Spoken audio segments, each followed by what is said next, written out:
Okay, today I'm going to show you really quickly how to copy any 808 kick or bass using Sonic Academy Kick 2. So let's grab an 808. We're going to grab a Metro Boomin 808 from this pack that I just got today. I really like it.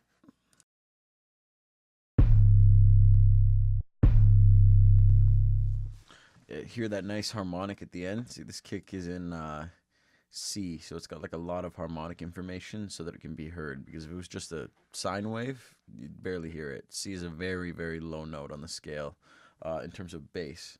So let's get our kick 2 open.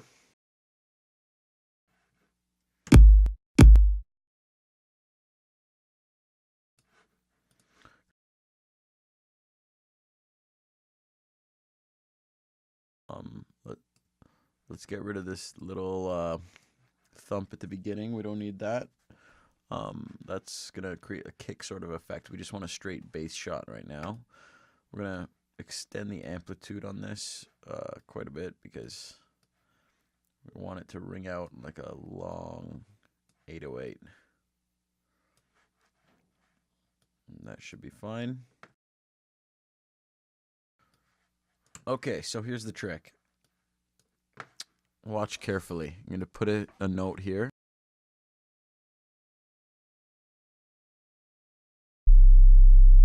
There we have C. We're going to cut the top kick off of this 808 because we just want to replicate this bass frequency right here.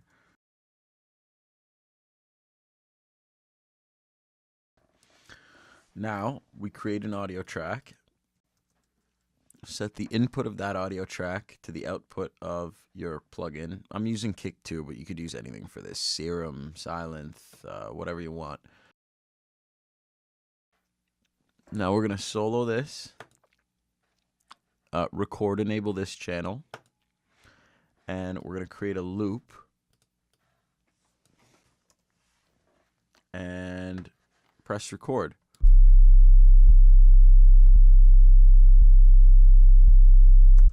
Now what you're seeing is the output of this MIDI channel right here, but we're seeing the waveform. And how this becomes useful is that we can see the difference in our waveform from their waveform. Like I said, there's a lot of harmonics in this one. It's very different from our standard sine wave. So let's try and get ours looking more like Metro Boomin's 808.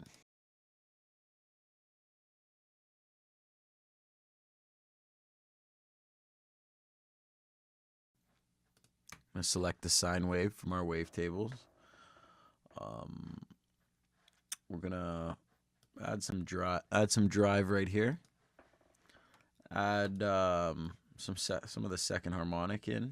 Just going to give it that ballsy feeling here. I'll show you live while this thing's looping, because this is the whole point.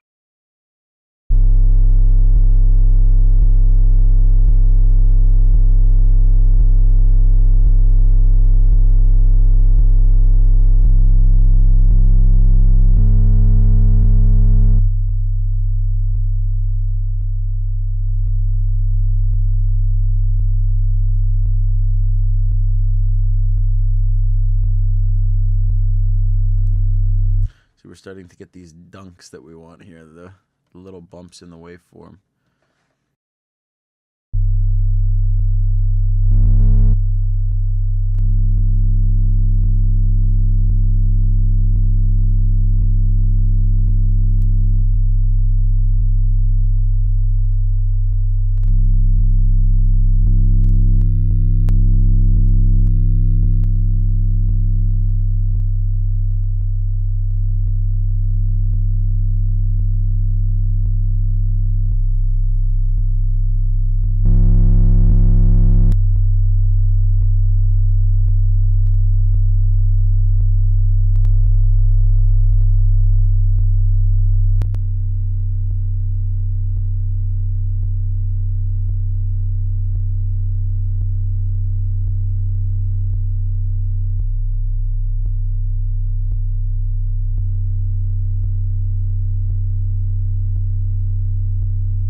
And there you have it. I'm just trying to line them up here so you can really see that it's doing the exact same thing as the Metro Boomin 808.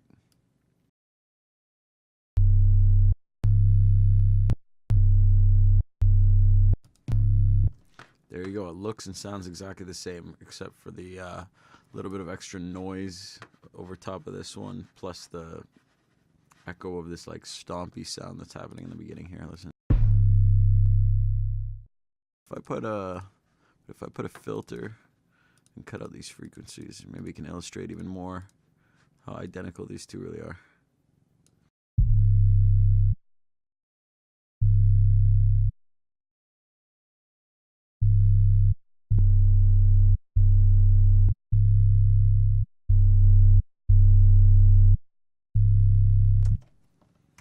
Pretty cool. So you can use this trick to emulate pretty much any kick, any bass. Sometimes the magic happens right away after turning a few knobs, and other times it could take hours of experimentation. I mean, even right now, if I look at these two waveforms, I could see a couple dissimilarities. I mean, this peak looks like a little bit narrower than this one. And those are things that I can go in and add or remove harmonics, add or remove distortion until mine looks and sounds even more similar. But it's already pretty astonishing considering that this original sample probably was not created using Kick 2 by Sonic Academy, yet it's able to emulate it pretty accurately. So I'll show you an example of how I'd use this trick on a couple other kicks. Okay, this kick right here is a direct rip from the song Bad and Boujee. And I just put a filter over it and I ripped what I could from the bass to try and take a look at it and emulate it. And this one is one that gave me a hard time replicating because of this triangular shape in the waveform.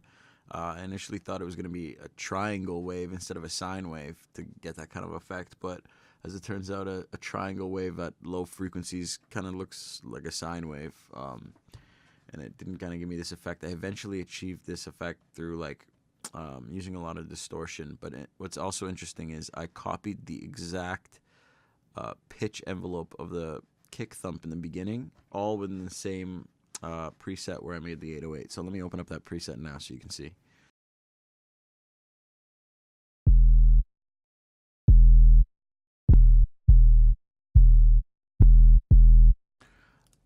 We're getting a little extra high-end energy out of the, I think it's the distortion chain, so I'm just going to put a filter over this.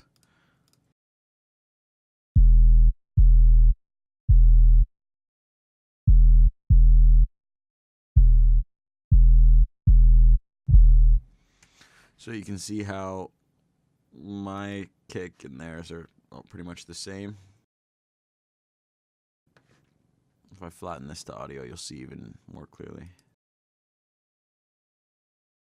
There we go, I got them lined up. So you can see how this oscillation is small here, it gets a little bit bigger here, and then even bigger, and it eventually, that's basically representing it moving from a high pitch to a low pitch. So within kick 2, how I achieved that was, I'll show you right now.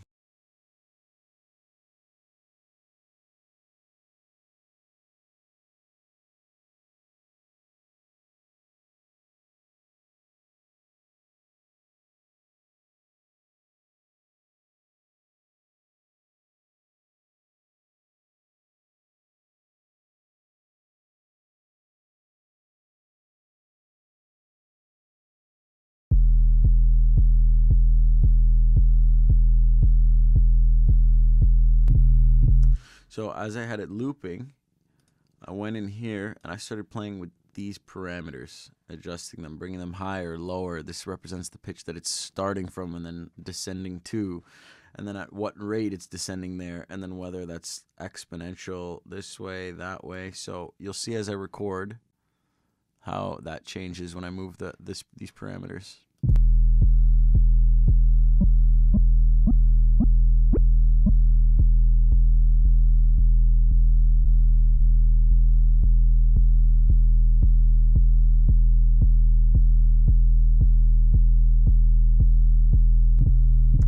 Yeah, the end result is something like that. Yeah, so that's another great instance of how I've used this trick. I'll show you one more example. All right, so I was working on remaking this track called Fear by Nitti Gritti, which goes something like this.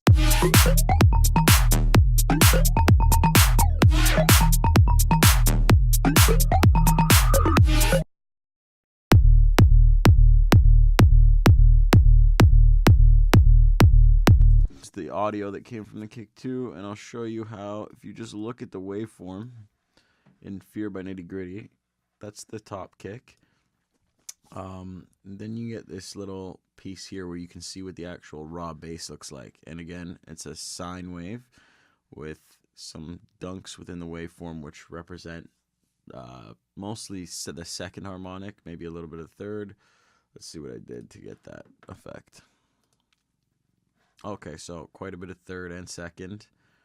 The dry wet on the harmonics, not that far in. A little bit of drive, no distortion. And then, you know, this isn't even as similar to this waveform as, say, the one I did for Metro Boomin, but I just got it sounding so similar that I became satisfied and I stopped working on it.